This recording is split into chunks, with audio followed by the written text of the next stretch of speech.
we're all kind of guided. We all have a kind of in our innate uniqueness, something that's ours to bring, ours to do, ours to commit to. And I say that a commitment, or we also call it a stand, is not something you can check off and accomplish or actually even take credit for. So that's an important distinction here. It's something you can contribute to. It's larger than your own life starring you. Hey, it's Marie Forleo, and welcome to another episode of the Marie Forleo podcast and Marie TV, the place to be to create a business and life you love. I cannot tell you how long I've waited to have today's guest on. Her first book made such a huge impact in my life, and today she's here to talk not only about that, but also her second book. If you're someone who's interested in a life of making an impact, if you're interested in having abundance in its true form, this is a conversation you do not want to miss. Lynne Twist is the author of the best-selling book, The Soul of Money, and founder of the Soul of Money Institute. She's been a featured speaker for the United Nations Beijing Women's Conference, State of the World Forum, and synthesis dialogues with His Holiness the Dalai Lama. Lynne's latest book is Living a Committed Life, Finding Freedom and Fulfillment in a Purpose Larger Than Yourself. Oh my goodness. Lynne, I cannot tell you how excited I am to have you here. I have admired you for so long. So first of all, you have this beautiful book, Living a Committed Life. I love this. This is your new one. Thank you. And I have to hold this up, The Soul of Money. Oh my goodness. I was telling you this when we were just talking before coming to record. Your work has made such a huge difference in my life. And I just want to thank you. And I've been looking forward to us having this conversation for so long. So we're going to talk about lots of things, but we'll start off with your latest book and this notion.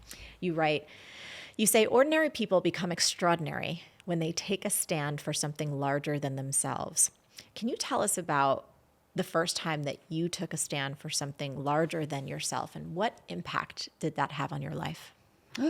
Wow. Well, there's probably been several examples of that. Sure. But I'll just say the first that comes to mind is when I got fortunate enough and blessed enough to be in the company of two great leaders who started the Hunger Project. And the Hunger Project is now and was then the first organization or group of people to commit to something so bold, so exciting, so life-altering that it just captured my heart, the end of world hunger. Not just alleviating the suffering, not just making it not so bad, not doing the best we can, but actually ending hunger and starvation. And the idea of ending something that I could be part of, something that bold, something that powerful, it lit up my life and it transformed my life and it reshaped me into the kind of person who could actually deliver something like that. And was that speech that Buckminster Fuller gave in 1976 that you heard? Well, that had a lot to do with it. I mean, that was my first encounter with Buckminster Fuller, who was called the grandfather of the future, one of the great people of the 20th century. And he was in his 80s when I first met him. So I didn't know him that long, but I knew him pretty deeply for the years that I did. And in this setting in Marin County, California, with 2,000 people in an audience, he told a lot of stories, but what he really communicated was the intellectual integrity of the universe and how powerful that is. And if we pay attention to that, the guidance is everywhere. And in that setting, he talked about his own life as being an experiment, a laboratory. Could one little individual make a difference that would impact all of humanity in a positive way? And that was the experiment of his life, and he did that. And that idea that one little individual, and he always called himself ordinary, could make a difference that would really literally transform the world was so compelling and thrilling to me. And Bucky said then, and I've found it to be true, that an ordinary person with an extraordinary commitment becomes the kind of person who can fulfill that commitment. You become extraordinary out of the commitment. It's not like you have to be extraordinary first to make a big commitment. It's kind of the other way around. I It's feel really like that amazing. is such a cool distinction because, we were talking before the camera started rolling. You were asking me like how long I've been doing this. And I was like about 22 years. And so I get this incredible opportunity to hear from people. And so many times they'll bring their doubts and their fears, their feelings that they're not enough, their inadequacies. And I love what you just said because it turns it on its head. It's like, oh no, we can show up extraordinary. And the very act of commitment of living a committed life is what can bring out the extraordinariness that we have. I love that so much. So you also say when seeking a life of commitment, the mindset of scarcity can become our greatest challenge. And you've also written this in your other book. The fundamental misconception of scarcity on this abundant planet is at the root of all of our global crises. I remember when I first heard you talk about scarcity, and I want to get into the 3 toxic myths of it in a few minutes because it rocked me to my core, Lynne. So tell me more about how the mindset of scarcity can become our greatest challenge when we're seeking to live a life of commitment. Well, I want to make sure I acknowledge that Buckminster Fuller really taught me that. Yeah, and yeah. then Werner Erhard, who founded EST and the Landmark work, really deepened my understanding of the unconscious, unexamined mindset. So it's unconscious and unexamined. Like that means you don't know you have it. It's a lens through which you look and don't know you're looking through it. So it's before thinking, before consideration, before decision making. We have this unconscious, unexamined belief that there's not enough to go around and someone's always going to be left out. And this unconscious, unexamined belief system that we don't know we have, it's like looking at your own eyeballs, is the water we swim in the consumer culture. Actually, the money culture, the commercialized culture, actually fosters, foments, exaggerates, deepens this unconscious belief that there's scarce resources and there's not enough for everyone. So you've got to get as much as you can to provide for you and yours, whoever you consider that to be. Even if it leaves some people out, you'll help them someday when you have way more than you need because there's not enough to go around and someone's going to be left out and you want to make sure it's not you and yours. And that notion, that unconscious, unexamined notion creates an us and a them, creates unbridled and unholy competition for resources, financial and otherwise, and makes us into people that are inconsistent with our own humanity on a planet that's abundant with resources. Really, truly. I learned that from the Hunger Project, that there was plenty of food, even in 1977, to feed everyone on the planet 3 or 4 times over. Yet, we believed that there wasn't enough to go around. And to have, at that time, 44,000 people, most of them children under 5, dying every day of hunger and starvation, every day, was so shocking to me on a planet just abundantly loaded with food. It became clear that it's an integrity issue, the hunger issue. And the integrity in the way we see the world, the lack of integrity of our relationship with one another, that we would let 44,000 children die every day on a planet that had plenty to feed them. So that notion of scarcity really started to, when I understood scarcity as a mindset, not a reality. Now, let me just say there's plenty of places, and I've been there, where there's not enough jobs, not enough clean and safe water, not enough opportunity, not enough food. I worked on hunger and poverty. I know that. I worked with Mother Teresa, actually. I know very intimately that that's very often the case. I'm really talking about the affluent world, the probably you and I and the people listening to us now. We may need this and we may need that, but we think as if there's not enough. And that's the first toxic myth and what I call the Great Lie of Scarcity. And that toxic myth governs our lives, makes us think a certain way, makes us compete with each other in ways that are inconsistent with our love for each other, divides us, and creates a kind of you or me consciousness, which is what Bucky said. If either you make it at my expense, or if I make it at your expense. That's a way of thinking. It's not a reality, but a way of thinking. So that becomes a self-fulfilling prophecy, a you or me paradigm. And Bucky talked about the fact that, at least when he was speaking about this, which was long, long ago, in 1976, before many people were born, probably including you, he said, we've shifted now to a world where there's enough for everyone, everywhere, to have a healthy and productive life. And I remember when he said that in 1976, I was in an auditorium in Marin County, California, as I said. I was sitting, I remember exactly where I was sitting. I remember what I was wearing. You know how when you have a revelation, everything becomes crystal clear. And when he said, there's enough for everyone, everywhere, to have a healthy and productive life, I remember I started crying. I had a kundalini thing go up my spine. My hands started to perspire. I was literally shaking. I didn't understand what he said, but I got it. And it entered my being. And this experience of there's enough for everyone, everywhere, to have a healthy and productive life was so palpable, so beautiful, so moving. And then when he said, but the you or me paradigm in which we live won't allow us to experience that quite yet. We need to move from a you or me paradigm to a you and me paradigm. A paradigm that says you and I can both make it at no one's expense, because there's enough for everyone.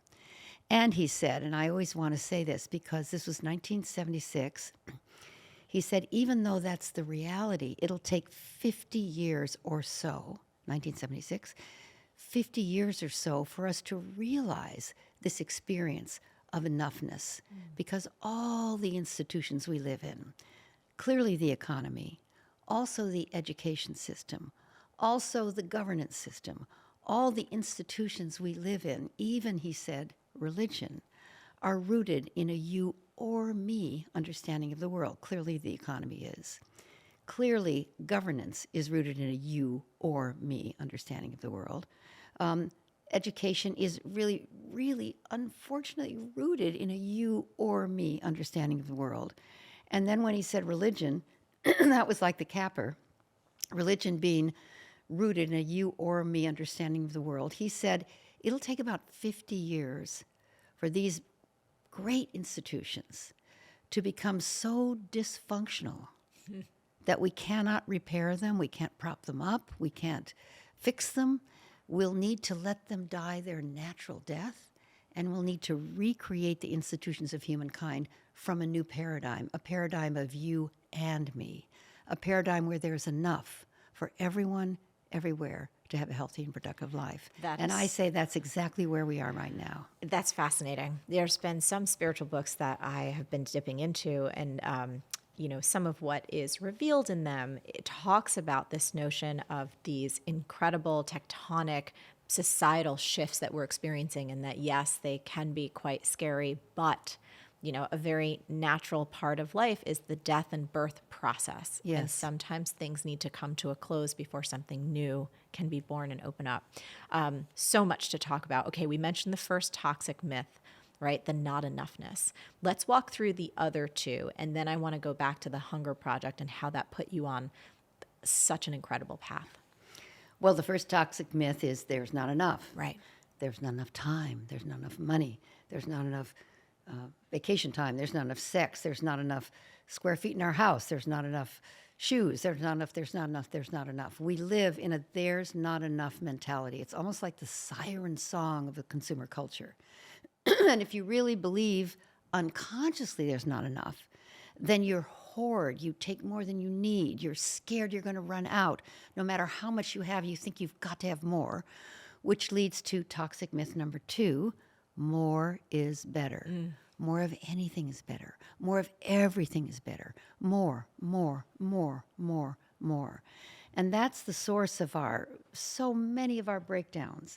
It has us on a consumer culture track that is so intense that we're swimming in stuff. One of the largest and most challenging and most fastest growing industries in the world is storage. If you think about what storage is, Just more of our stuff that we mean- can't fit in our houses, and then we want to spend money and construct these buildings to just pack more of our stuff away that we forget about anyway. yeah, it's almost like a little village outside of every big city. There's a Completely. storage, apartment buildings and for our stuff. Now, in every big city, there's now thousands of homeless people, but we're not building houses for them. We're building houses for the stuff we can't fit in our houses, our closets, our garages. And that's the sign of a culture that's lost its way. Right. Also, waste is a burgeoning culture. Burgeoning industry. Yeah. It's also a culture. But I'm just saying the more is better culture has turned us from citizens, which we used to be. The word citizen means he or she who's responsible for the well-being of the community, the well-being of the state, the well-being of the world, to consumers. And the word consumer means he or she who takes, depletes, diminishes, or destroys. We even call ourselves consumers. That's how we're spoken to. That's how we're marketed to, yes, but also how our political leaders decide what we care about. What do we spend? What do we consume? What do we take? What do we deplete? And that's a terrible label for a human being. Yet that's who we've almost become to ourselves. So second toxic myth, more is better. And advertising and marketing, is very, very, very powerful and psychologically driven, and algorithms, and now the bots are getting involved with deciding what we want. So it's very powerful, and if people are in that industry, you're doing really well. However, we need to realize that there is something off about that. It's too much, and we all know that, and we can feel it. And then the third toxic myth is, that's just the way that it is. And that's just the way that it is sounds not so bad, except it holds the whole structure in place. It's the source of resignation. It's the source of depression. It's the source of obesity. It's the source of overindulgence. It's the source of so many things that haunt us now. Oh, that's just the way that it is. There's nothing I can do about it. So it holds this whole toxic myth structure. More is, there's not enough, sorry. More is better. That's just the way that it is, in place. And it's a way of thinking and seeing the world that has us by the throat. Yeah. Have you encountered Kate Rayworth's work? I have, and I love her work, Donut Economics. She's brilliant. When I saw her TED Talk, I remember I almost fell off my chair because everything that you're describing now, I have felt, and again, being exposed to your work now for years, I'm like, yes, it moved me so much. And I remember seeing Kate's talk about donut economics and this notion that GDP should always go up, and that's the only model that we have, and her brilliant notion of shifting us to a very simple donut. It made me think of you, and I had wondered, I was like, wow, I wonder if those two have crossed paths, because it feels like there's so much synergy in this when you talk about it, Lynne, it's like, oh my gosh, this is so obvious, but it's this fundamental wisdom that we've all been kind of brainwashed out of. So that was just a little bit of a side note. Yeah, I think her work is brilliant too. So the Hunger Project, let's go back to, I believe, right? That's what took you to meet Mother Teresa for the first time? Mm-hmm. It was right.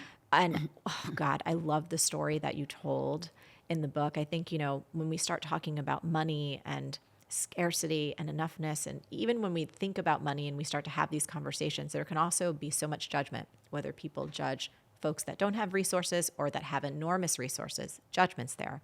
I'm wondering if you can tell us about your first experience meeting Mother Teresa and the incredible insight that you walked away with. Yeah, I'd love to. Well, first of all, Mother Teresa was an icon for me, like she was and is for many, many people. And I was raised Catholic, so I really admired her. She was part of my religious tradition. And when I grew up and went to India for the very first time with the Hunger Project, I realized, gosh, I'm in India. I'm working on hunger. Maybe someday I'll meet Mother Teresa. And I shared that with a friend whose name was Indira Koitra. I'll never forget her. And she said, well, I know Mother Teresa. She said it like, I know Mother Teresa, kind of like, I know. I'll introduce you. I got so excited. I thought, oh my God, that would be the bee's knees. That would be the purpose of my entire life. That would be a gift. 2 years went by before I actually saw Indira again, and I was in Delhi, and I called her in the morning. I remember it was 7:30, and I called her. I said, I'm in Delhi, and she said, oh, fantastic. Mother Teresa's here. She's at her orphanage for little girls. I'll arrange a meeting with her. She called me back and she said, yes, Mother would love to meet you tonight at 7:30. So I had 12 hours to get ready for this. I had meetings all day with UNICEF and other organizations. I canceled everything. I think I might have lied and said I was sick. But Don't tell them that. yeah, don't tell. I didn't want to tell Mother Teresa that. And then I realized I haven't been to church in like 10 years. Oh my gosh. I hadn't been a Catholic in a long, long time. I practically bathed myself in holy water. I was like, did everything to kind of make up for all these years that I hadn't been anywhere near what she stands for. And then I made my way finally that night across New Delhi to Old Delhi. If you've ever made that trip, it's a long, difficult drive. And when I got to Old Delhi, the car I was in was a private car that I hired because I was so nervous. We got to the square, and it was a cobblestone square, not that big, about as big as this room. And across the square was this beautiful picture of Mother Teresa with her blue and white sari. Above the door said Missionaries of Charity. So I walk across the square, and I'm a kind of obsessive trash picker-upper person. So I pick up trash wherever I go, and in India, that's a big assignment. When I got to the steps leading to the door, there were 2 steps. And I remember looking down and seeing a crumpled piece of newspaper on the first of the 2 steps. And I leaned over to pick it up, and inside of the newspaper was a tiny, tiny, tiny baby, a live baby girl. She was so small. She was the smallest human being I've ever seen. I know she couldn't have been this small, but she was almost the same size as my hand, a little bit larger than my hand. And she was in this bundled up newspaper left on the doorstep. So I took off my shawl, I wrapped her up in a little swaddling thing, I knocked on the door of the Missionaries of Charity, and a nun opened the door, and I said, this tiny, tiny child was on the doorstep. I'm here to see Mother Teresa. My name is Lynne Twist. And she said, oh, thank you so much. Come in. I'm so sorry to say, she said, Mother Teresa's not here right now. She went to the local jail to bail out some prostitutes, local prostitutes, girls, because we have so many babies. We need help. So she's bringing as many of them as she can back here tonight. But while you're waiting for her, would you help us? And I said, oh, of course. So they put an apron on me and led me over to there was a whole bank of sinks. And by the way, I walked through the orphanage main room first, and there were 39 iron cribs. I counted them, each with 2 or 3 little babies in them. These were all little girls under 2, unwanted. There was also a blue gymnastics mat with more little babies. I mean, there were babies. And one little boy, I don't know how many girls, but a lot of little girls, and all under 2. So these were little people. And I know it's impossible, but I did not hear anybody crying. Wow. Now, this is my memory. I can't imagine that that's true, but it was just a state of absolute bliss, and I'm not kidding. The experience of being with all these little babies and the nuns and the lay people tending to them, hugging them. And this was very modest, a wire with a light bulb, every few feet. That was the lighting, no rugs or anything. And we're over at these sinks. I was assigned to rinse the little babies after they were washed and then dry them off and pass them on to the next nun or lay person. And I remember standing there washing these little ones, and many of them had no fingers, or they were blind, or there was something amiss about the child, had been born with some malady, or they were just unwanted. But they were so beautiful. And I remember standing at the sink and realizing Mother Teresa said, to know me is to know my work. That's who I am. And I thought, well, this is my meeting with Mother Teresa. And the nuns were singing. It was just blissful. I was in absolute heaven. I kind of forgot about her. And then at a certain point, someone tapped me on the shoulder. She's here. She's ready to see you. So I immediately get all nervous again. scared, and follow the nun down through the hallway past a chapel. And then there was this long, skinny hall. I think you can picture it. And there was a wooden table, with 2 chairs against the wall, in the long hall. And the nun who took me there, she said, "Sit here. Mother Teresa will be here in a moment." So I sat there, praying, and suddenly being, totally religious, all of a sudden again. And I looked down the long, dark hall, and ahead of her was her black Labrador Retriever. She had a very, very beloved dog, it was an old dog. He had a little beard, little gray beard, and he was a little crippled, and he preceded her. And behind the dog was this beautiful being, Mother Teresa. And I'll never forget when I first saw her, I burst into tears, like I'm doing now. And I, ran to her and knelt in front of her. And I remember kissing her hands and her feet and everything I could kiss. And when I was kneeling, I was about her height. She was very, very small, and she had osteoporosis, so she was all bent over, as everybody knows. Her little gnarly hands and her little gnarly feet. I mean, it was such a thrill to be in her presence. And she took my hand and said, stand up, come over here." And so we sat down in the 2 wooden chairs and the wooden table. And she took my hands, and the thing is, I don't remember the conversation. But I remember the experience of absolute, total, unconditional love for her and from her. It was as if the whole world was about love and unconditional love.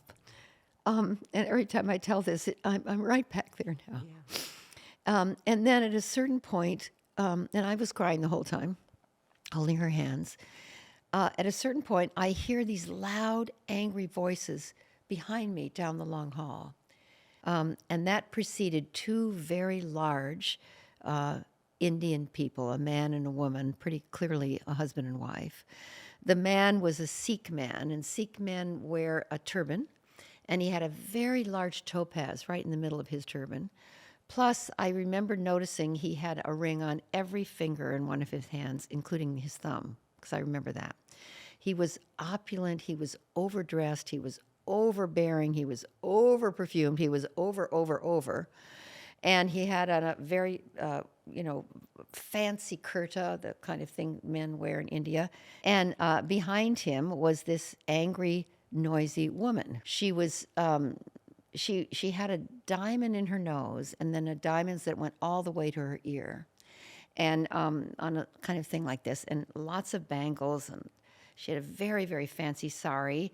And they were angry and pushy and rude and ugly and smelly, and I did not like these people. In fact, they got me so upset that when they started interacting with Mother Teresa, and they went right to her, and the woman said in a loud, ugly voice, "We did not get the picture you promised us. I want the picture." That's what I remember her saying, and very loud and aggressive. So the woman handed me, this is a long time ago, an Instamatic camera, an old-fashioned camera, a little, throwaway camera, and she said, you take the picture. So then she pulled Mother Teresa up very violently, it seems to me, by the elbow from her chair, and said, "Mother Teresa, over here." And she placed Mother Teresa between her gigantic husband and herself. So there were these 2 huge people. And then in the middle, little Mother Teresa, all bent over with her osteoporosis, just being as sweet and kind as possible. And the woman telling me, take the picture. So I took the picture. And then I was so angry with these people. They were so rude to her and rude to me, but mostly rude to her. And then the woman did the most unforgivable thing, in my view. She said to Mother Teresa, "Chin up, Mother Teresa. Chin up for the photo." And she went like this and pulled up Mother Teresa's chin. Mother Teresa had osteoporosis. And held her hand up like this. And she said, "Take the picture now." So I took another picture. And then she took her hand away, and they left. They grabbed the camera. They left. They didn't say thank you. They didn't embrace her. They didn't say goodbye to me. They just left. And my blood was boiling. How could they treat her like that? Who were these people? Mother Teresa sat down in her chair as if nothing had happened. I was just furious. And she took my hands and continued as before, but I was tense. My body was tense. My veins were probably popping out of my forehead. And I tried to calm down as we completed our meeting. And then she said she'd pray for my mother and my son, who was sick at the time, and gave me a scapular medal. And we embraced. And then I walked with her said goodbye to the nuns, through the babies. And I started to calm down, and I got in my car.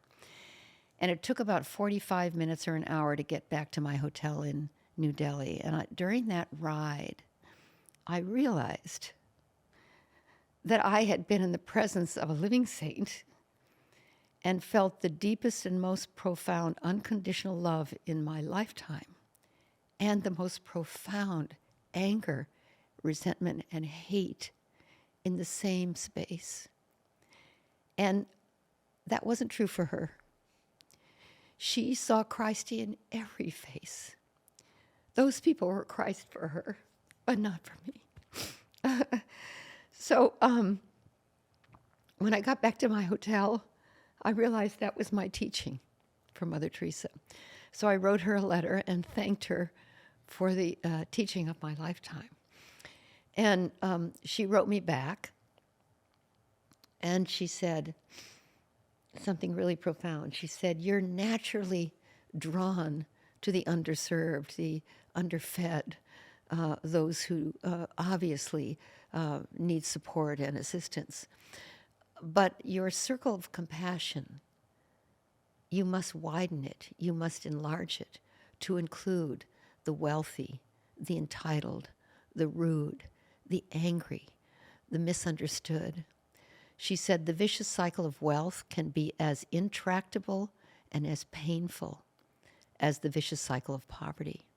And they too are part of your work. They too need your love." So after that letter and that encounter, it became clear to me, as the chief fundraiser for the Hunger Project, that this was a lesson that I was meant to have. She was the person to deliver it to me. And I've become very clear now that I have the great privilege and the opportunity to deal with people of enormous power and wealth, and the rude, the righteous, the overbearing, the entitled. That's part of my world too, part of my capacity to love, part of my compassion. And I'll never forget that meeting with Mother Teresa. Hey, real quick, before we get back to this amazing conversation with Lynne. So if you're already dreaming of different things that you want to do, of dreams that you want to bring to life, I've got something you need right now. It's a free audio coaching program called How to Get Anything You Want. You're going to learn 3 steps to take any dream and turn it into reality. You can get it at marieforleo.com/subscribe. That's marieforleo.com/subscribe. One of the other distinctions I think is so incredible that you've made is between sufficiency and abundance. Can you talk us through that? Well, I learned from Buckminster Fuller once again when he said there's enough for everyone everywhere to have a healthy and productive life. In this setting I was in an auditorium, and it went right into my soul. I started to re-see the universe. I mean, everything showed up for me completely differently after that. Even though I didn't understand what he said, I got it. And I started to see the enoughness in everything. Even when I worked in Ethiopia after the 1984-1985 famine, what I saw was the resilience, the courage, the deep, powerful spiritual power of life in the people that were, bereft. And yes, they were hungry, yes, but the human spirit can't be crushed. It's incredible. So Bucky taught me about sufficiency, and let me just say what I think sufficiency is, because I actually think it's the radical, surprising truth about life. And there's a principle that I like to cite that I kind of invented or discovered, or I don't know what principles, or maybe they're already there. Yeah. But if you let go of trying to get more of what you don't really need, which is what we're brainwashed to want more of. It frees up oceans of energy that's all tied up in the chase to turn and pay attention to what you already have. When you pay attention to what you already have, when you nourish what you already have, when you love what you already have, and when you share what you already have, it expands. So let me say that again. When you let go of trying to get more of what you don't really need, it frees up oceans of energy tied up in the chase to turn and pay attention to what you already have. When you nourish what you already have, when you make a difference with what you already have, when you share what you already have, it expands before your very eyes. A shorter way of saying that is what you appreciate appreciates. What you appreciate appreciates. So sufficiency or enough is actually, as Bucky said, not an amount. Not an amount. It's not halfway between more than you need and less than you need. No, it's a way of being in life. It's what you teach, Marie. It's who you are. That I am enough, there is enough, we are enough. That is the fundamental truth about life, no matter who you are and where you are. Yet we chase more, thinking that will give us quote unquote abundance. And I define abundance a little bit differently than most people. I know it's in all the holy books, and I love abundance. But in the mindset of scarcity, abundance is excess. It's what's in our landfills. It's waste. It's storage. It's what's causing so many problems in the world. The distinction of enough, as I say, is not an amount of anything. It's a way of being where everything in life, you have reverence for it. You have respect for it. There's an integrity with the distinction of sufficiency. And in consumer culture, we race right past enough, and we don't even know that it happened, towards more. But we never achieve more, really. Yes. So it's a hamster wheel. But when you rest in the distinction, I am enough, we have enough. And there's moments we all have that. You know, when you see a newborn baby, when you're up early enough to witness the sunrise. You know, we all have moments of absolute profound awe and wonder where there is enough, it is enough. Things are not only sufficient, they're profoundly, radically sufficient. So abundance, I think true abundance, or what most people want is true prosperity. They really want to prosper. You can't get to true abundance or prosperity through the doorway of more, because it will always lead you to lack, and you'll need more again, which ultimately will lead you to lack, and then you'll need more again. That's a constant. It's never ending. But if you go through what I call the portal, or the distinction, or the house, or the being of enough, then it overflows into abundance, natural abundance, and all you want to do is share it because you know you don't need it. So Brother David Steindl-Rast has this beautiful metaphor. Can I tell that one? Yes, please. So I seem to be drawn to these 80 and 90-year-old teachers. Brother David Steindl-Rast is still on this planet as we do this wonderful conversation, and he's 96, and he's a Benedictine monk with no possessions other than his little monk outfits and, you know, maybe a Bible or two. And he's the happiest, most contented, most beautiful guy on earth. He's the icon of gratefulness, and he has a website called gratefulness.org. He's just awesome. And in a conversation I had with him, I asked him, what's the distinction, Brother David, between gratitude and gratefulness? And he said the coolest thing that helps me answer your question. Yeah. He said, gratitude has two great branches. One is gratefulness, and the other is thanksgiving. Gratefulness is the experience of life when the bowl of life is so full that it's almost overflowing, but not quite. When the bowl of life is kind of bowed at the top and not yet dribbling over the edges. You know, when things are just incredibly, exquisitely filled with contentment. And that's so fulfilling that you know that you're in the great fullness of life. And when you're in the great fullness of life, the bowl of life starts to overflow, and that puts you in the other branch of gratitude called thanksgiving. And when you're in the branch of gratitude called thanksgiving, the bowl of life is overflowing like a fountain, and you're so grateful suddenly to find out there's an other, because all you want to do is give and serve and contribute and share. And that's so fulfilling. It puts you over here in the great fullness of life. And when you're in the great fullness of life, you actually feel like you're one with God or the universe, and there is no other. It's all one. And that's so fulfilling that the bowl of life overflows, and then you find out, oh no, there are other people, and all I want to do is give to them because I have more than I need. So this is sufficiency. Yes. And this is true abundance. True abundance comes from the radical and exquisite experience of having enough, which overflows into this beautiful thing called abundance. And that's actually the source of our prosperity. You don't feel prosper unless you share. Yes. You prosper by sharing. We feel prosperous when we share.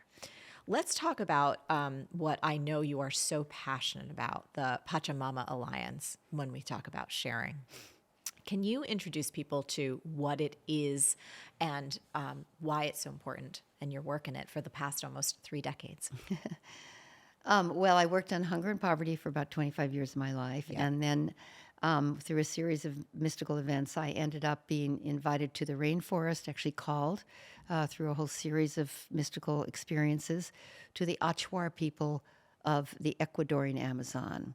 The Achuar people had very little contact with the outside world, and I was lucky enough with my husband and another person, John Perkins, and others, to be in first contact with that indigenous group. And out of that encounter came something called the Pachamama Alliance. And the word Pachamama means Mother Earth. Pachamama. It's all one word. But to the Quechua people whose language it is, it means more than that. It means the earth, the sky, the universe, and all time. And I love saying that because it actually demonstrates that indigenous people have a much bigger understanding of the reality of the world than we do. We've kind of narrowed it down. But they believe that Pachamama means the earth, the sky, the universe, and all time. And the Pachamama Alliance is an alliance between the indigenous people of the Amazon rainforest and the Andes, in the sacred headwaters region of the Amazon and the Andes, and conscious, committed people in the modern world like you and I and the people listening to this for the sustainability of life. It's an alliance. And we work with the Achuar, the Shiwiar, the Andoans, the Walrani, the Zapra people.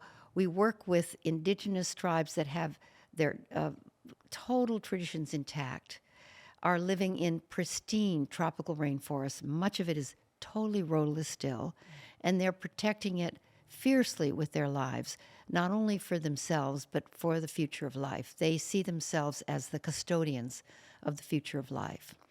And working with them to empower them to succeed in that commitment has been one of the great privileges of my lifetime. And in the very first encounter with these indigenous people, they told us, and this is a very famous indigenous quote, if you're coming to help us, don't waste your time, even though we invited you here. But if you're coming because you know your liberation is bound up with ours, then let's work together. And that is the ethic of the Pachamama Alliance, because they know that we're in trouble, they're in trouble, they have a forest to protect and they know that it's endangered. And the source of life, which is what they're protecting, they know that's endangered. We're living in a way that we know we're off course. We all know that. This is not right. We're destroying the very life support system on which we depend. We all know that. We don't know how to stop that. We're trying our best, but it's very difficult. And so the indigenous people and the modern world people, or people like us, have come together in the Pachamama Alliance to work with each other to create what we call an environmentally sustainable, spiritually fulfilling, socially just human presence on this planet. That's our mission. That's incredible. I don't know how deep you want to go into it, but maybe just a little bit of a dip, because I felt that it was so powerful. You said, okay, well, the way I was called to this, I had some mystical experiences. And I will tell you in my audience, when we think about the context of living a committed life and we think about what is it that we want to commit to, sometimes it doesn't occur to us from necessarily our mind. Sometimes there are messages, or we feel called, or we have experiences that are beyond what most of us would encounter every day. So can you tell us even just a little bit about the mystical experiences? Because I think it's fascinating. Okay, let's see. I'm going to give you my short version because it's a very long one. But I was lucky enough to be in Guatemala with a close friend named John Perkins, who was in the Peace Corps in Ecuador as a young man, and he and I were, middle-aged at the time, and we were working with the Mayan people, and John could feel, because he had been trained in shamanism, that there was a shaman directing the activities of the people we were working with, but they weren't letting us know that there was a shaman involved. They were a little nervous about Americans. And this is in 1994. So, but John, with his skill and his capability, ended up connecting with that shaman and inviting and having us get invited to be in a small ceremony with the shaman on a hilltop in a rural area near Totonicapan, Chichicastenango in Guatemala.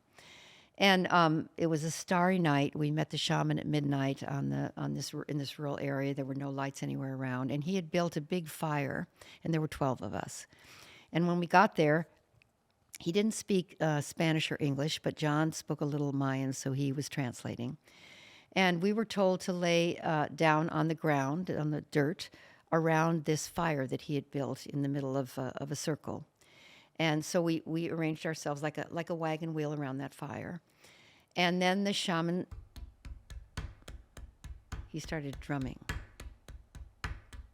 And there were stars and the crackling fire. I mean, if you can imagine, this scene was so awesome. It was midnight, so it was the middle of the night. There was no moon, and the fire was crackling, and the stars were incredible. You could see forever. The Milky Way was so bright you could practically read from it. And the shaman and the drumming, John was drumming, and the shaman was singing and chanting. And he started to whistle and sing and chant. And a shaman's voice, they have some incredible power that comes through their singing and chanting. And he told us to journey, close our eyes and journey. And, it was midnight, so I kind of figured I would end up sleeping through whatever this was going to be. But no, that's not what happened. And through the chanting and the drumming and the crackling fire and the night air, and I closed my eyes. And after a while, I started hearing the shaman's voice, and it went almost entered my body. And I started to have my right arm shaking and quivering, and I could not hold it next to my body. I had to extend it, and then my left arm wouldn't stop quivering and shaking, and I had to extend that.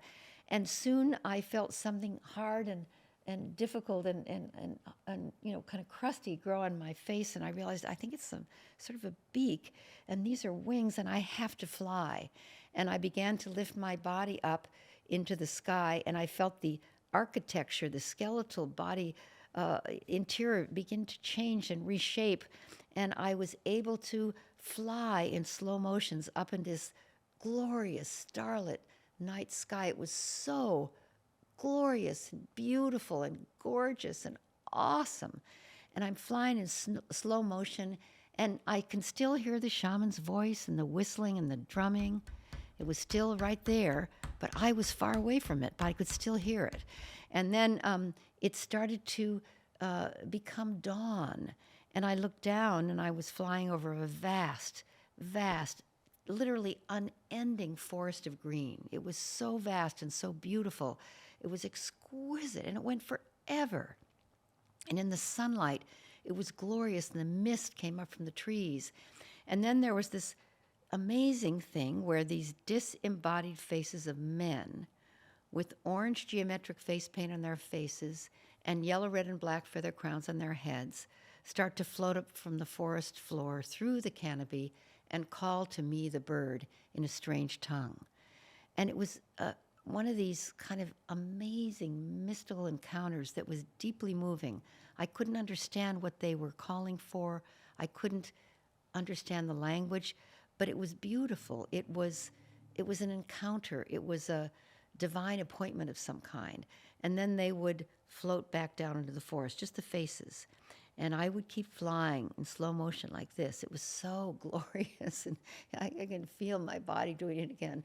And then the faces would reappear and come up through the canopy and call once again to the bird, and then they would disappear again. And I would keep flying, and then they would appear again, and then they'd disappear. And it went on for a very long time. And then there was a big, loud bang, bang, bang, bang, bang, bang, bang, a drum beat. And I remember being sort of stunned by that different noise. And I remember opening my eyes and sitting up. And I had no wings. I had no beak. It was just me. And I realized, oh my God, that was some dream. Unbelievably real. So then the shaman, through John, asked each person to share their vision. Everybody had become an animal, a snake, a wolf, a butterfly, a hummingbird, etc., until it got to me and I shared my story. And then it went all the way around to my friend John. And John had a very, very similar vision, almost the same. Then the shaman, he was kind of a strange-looking guy, and the fire had gone down to embers, so this was quite a while.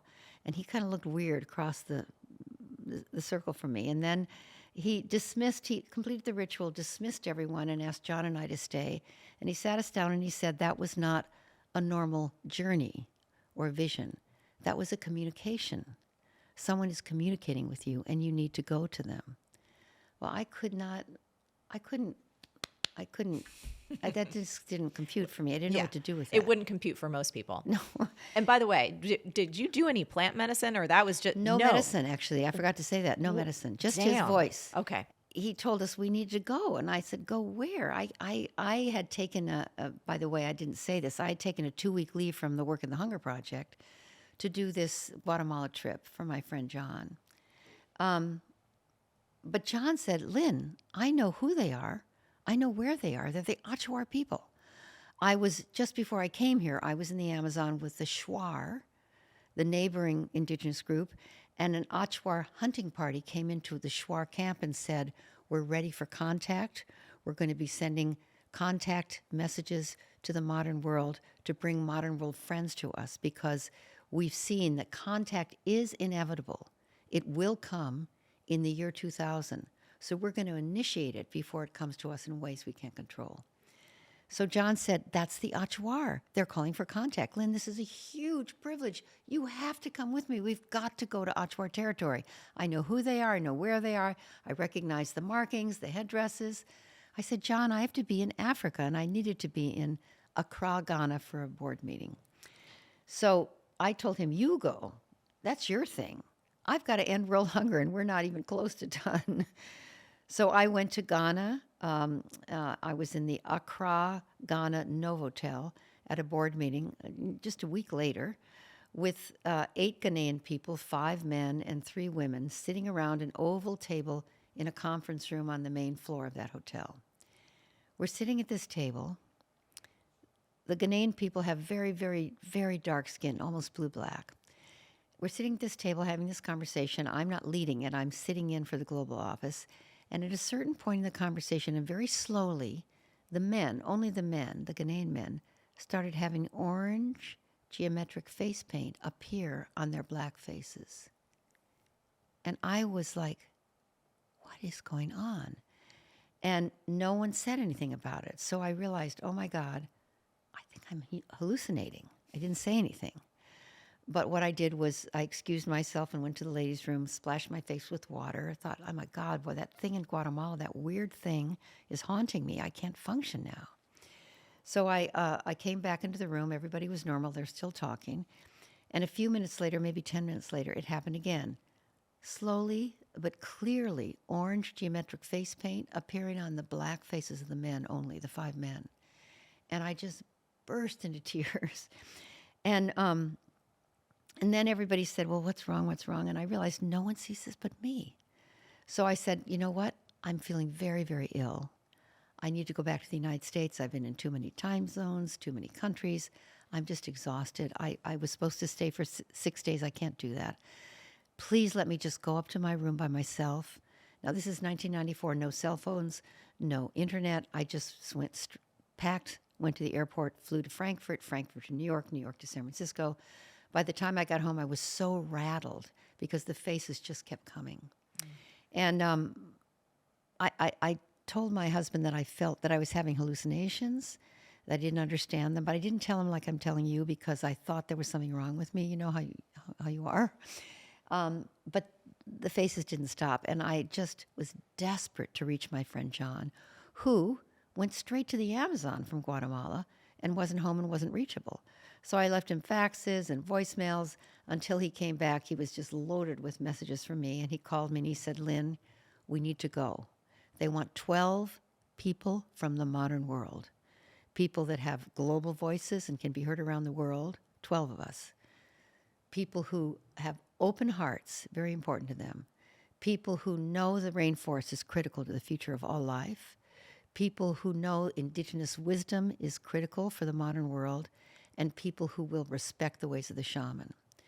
And so John and I put that group of people together. I picked my husband Bill as number one. And then we put a really beautiful group of 12 people together, and we traveled to Quito, which is the capital of Ecuador. We went over the eastern side of the Andes, down the Pastaza River Canyon, to the edge of the vast, vast Amazon rainforest, which stretches all the way across the continent to Brazil and to the Atlantic Ocean. It's larger than the United States.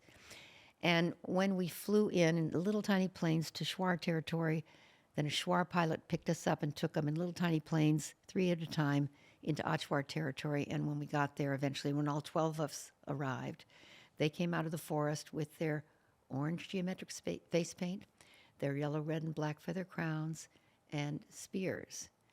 And it was both remarkable and otherworldly and confusing and beautiful and moving and everything you could possibly imagine.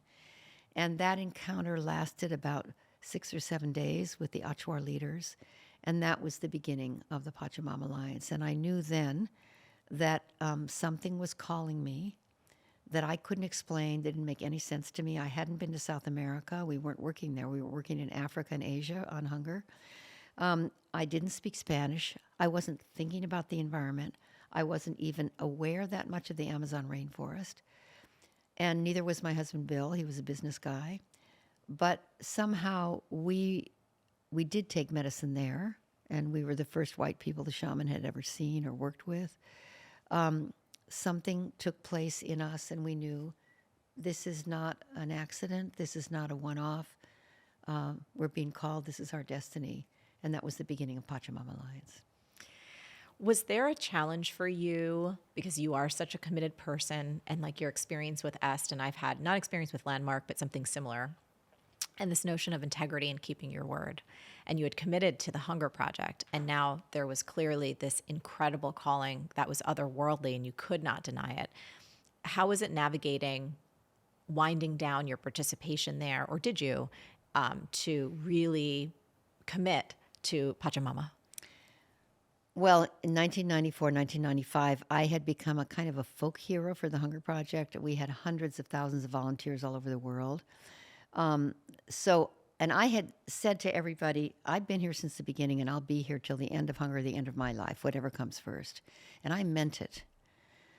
But somehow this thing that happened to me jarred me so deeply, and I didn't know what to do. I was trying to do the Pachamama Alliance. I was trying to do Ending World Hunger. I was responsible for the fundraising operations in 57 countries, I believe, at that time.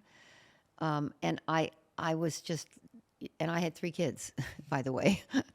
And Bill got involved right away, but I was trying to do both. It was just, I was stretched so thin, I was just a wreck. Yeah. And then I got really, really, really, really sick. Now, I don't recommend this, but I got malaria. And I got it not from the Amazon. I got it from Lake Tana in Ethiopia and from India, 2 strains, Vivax and Ovali at the same time. So I was so sick, I couldn't do anything for anyone. And I look back on it now as a huge gift, that intervention. I was sick for 9 months. It's interesting, 9 months, not 8 months, not 10 months, 9 months.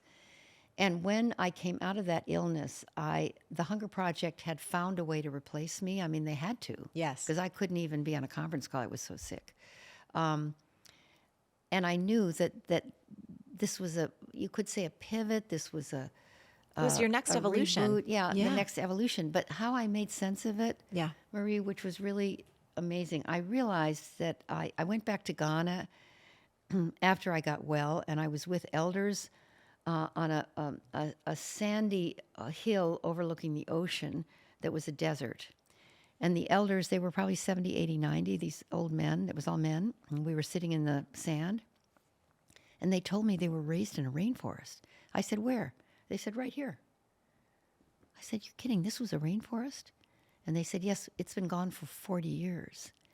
And then it started to occur to me, and I started to realize and found out, and I'd never known this, that much of where I had been working in India, in Bangladesh, in Nepal, in Sri Lanka, and all across Africa had been rainforest.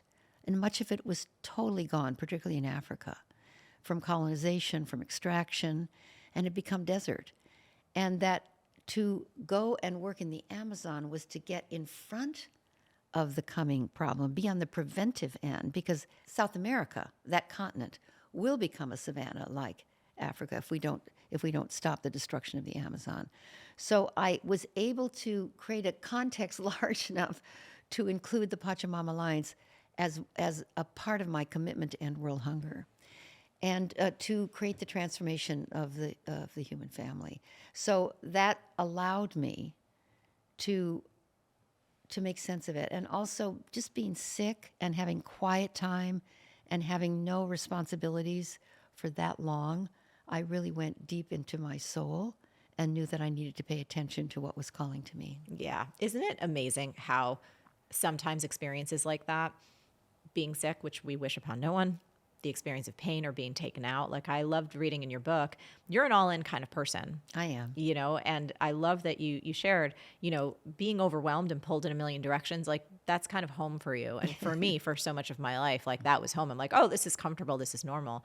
And I just really appreciate, that there's like wisdom and illness for all of us. It was a couple of years ago, I got taken out for a while and we discovered these tumors around my uterus. And it was the first time as an adult, like I've been working since I was 9. And it was the first time in my life that I had to like take 6 weeks off. Like that was unheard of for me. And there was so much that came to life because I couldn't do my normal things. You know what I mean? Because it was like the body was just like, nope, you are going to sit and you are going to heal and you're going to look at everything differently. Lynne, you are just so amazing. And I'm so happy that we're like finally having this conversation. Obviously, the how-tos of living a committed life, people can get the book, which is amazing, and The Soul of Money. But if they're excited by hearing your story and someone is watching right now thinking to themselves, God, what's the first step to take if this notion of finding freedom and fulfillment in a purpose larger than yourself sounds really exciting to them? What would you suggest? Well, there's lots of guidance, I think, if we say so and we listen. I got heavy-duty guidance when I got malaria, so for example, but I didn't realize it was guidance until kind of later. Yeah. But I would say that there is guidance for all of us, and especially now, because we live in an epic, epic, epic time in history, and we know that. Everybody can feel it. And it can either be discouraging and you can be in despair and like, oh my God, it's hopeless, or you can step it up. And to me, that's what's happening. The climate crisis is guidance. The climate crisis is not happening to us, it's happening for us. It is this horrendous, huge, incredible crisis, yes, but it's here to help us evolved to the next level of what it means to be human. You could say that. Whether that's true or not, I don't know. But that's one way to look at it. And so I often say to people, how to find what your calling is or what your dharma is or what you're meant to do is to look and see what breaks your heart and what makes your heart sing. And how do those two things relate? That's one way of looking at it. Another way is to look at when you were a child, what were your natural instincts? I often talk about the playground. There's people on the playground who are bullies. There's people on the playground who would always pick the kid for their team in kickball that was the one that was the least able. And that's somebody who's all about inclusion and diversity, inclusion and access, You can see, we're all kind of guided. We all have a kind of in our innate uniqueness, something that's ours to bring, ours to do, ours to commit to. And I say that a commitment, or we also call it a stand, is not something you can check off and accomplish or actually even take credit for. So that's an important distinction here. It's something you can contribute to. It's larger than your own life starring you. It's not something you can say, well, she did that. No, it's more, she made a huge contribution to that and was in that flow of history. Because I think we're being used by something larger than we know. We're the instruments of something. And we all have a role to play on this planet right now, I think. If you're alive today, you have a role to play. Maybe it's not a big role, maybe it's not a small role. It's just your role. And if you play it with all your heart, your life will have incredible meaning. And the noise in our head, am I good enough? Am I doing the right thing? Who am I? Who are my friends? Do I look cool? All that noise in our head, that doesn't go away, but it moves to the background. And what moves to the foreground is what you've given your word to, what you're committed to. That's louder, has more grip, more pull, more vision, more juice, more joy than the noise in your head. And the noise in your head starts to calm down. It doesn't go away. I can report that. But it's not interesting anymore. And you realize it's just noise because you're so busy making the world work. So I say that that's the key to a life of fulfillment, prosperity, and knowing who you are. Lynne, thank you so much for who you are. Thank you for making such a difference to me personally and taking the time out of your incredibly full and rich life to be here with us today. I just adore you. Thank you. Well, I adore you too. And thank you for the work you do, for the voice that you are, for people to find their own fulfillment, their own enoughness, their own dharma, their own path. You are one of the great seers on our planet right now. And I'm really, really grateful to sit with you. And thank you for all you do, all you say, and the example you are. You're an inspiration. I'm sure people admire you, but more powerfully than admiration is inspiration. And you inspirit people.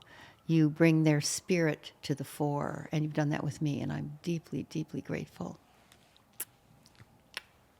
Well, that was pretty amazing. Thank you so much for tuning in. And of course, Lynne and I would love to hear from you. I'm super curious. We talked about many incredible things today. What's the one thing, the one insight that's standing out for you? And most importantly, how can you put that insight into action starting right now? Leave a comment below and let us know.